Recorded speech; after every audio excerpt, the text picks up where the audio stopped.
Hello दोस्तों, नमस्ते, प्रणाम। हमारे यूट्यूब चैनल पे आप सभी का स्वागत है। जितने हमारे दर्शक देख रहे हैं इस वीडियो को ज़्यादा से ज़्यादा लाइक कीजिए, शेयर कीजिए, सब्सक्राइब कीजिए, फुल आवाज़ से सपोर्ट कीजिए। कमेंट में हम एक लिखना ना भूलना। चुटकुला नाच गीत गाने जा रहे हैं। आप सबको कैसा लगा कमेंट कर भर भर कमेंट में जरूर में अनीता, लिखना। सुनीता, रानी जी को सबके नमस्कार। नमस्ते। पलंगिया पे झुलानी टूटल पिया मोर, पलंगिया पे झुलानी टूटल पिया मोर। वही झुलानी मोरे ससुर दई दीना, वही झुलानी मोरे ससुर दई दीना। सुंदरा कैटा की लागल कमजोर, पलंगिया पे झुलानी टूटल पिया मोर, पलंगिया पे झुलानी टूटल पिया मोर।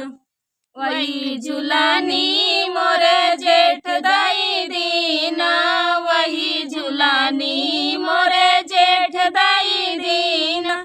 सोनरा कैटा की लागल कमजोर, पलंगिया पे झुलानी टूटल पिया मोर, पलंगिया पे झुलानी टूटल पिया मोर।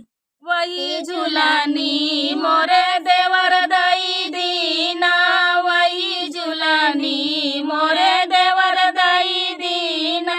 सोनरा कैटा की लागल कमजोर, पलंगिया पे झुलानी टूटल पिया मोर, पलंगिया पे झुलानी टूटल पिया मोर।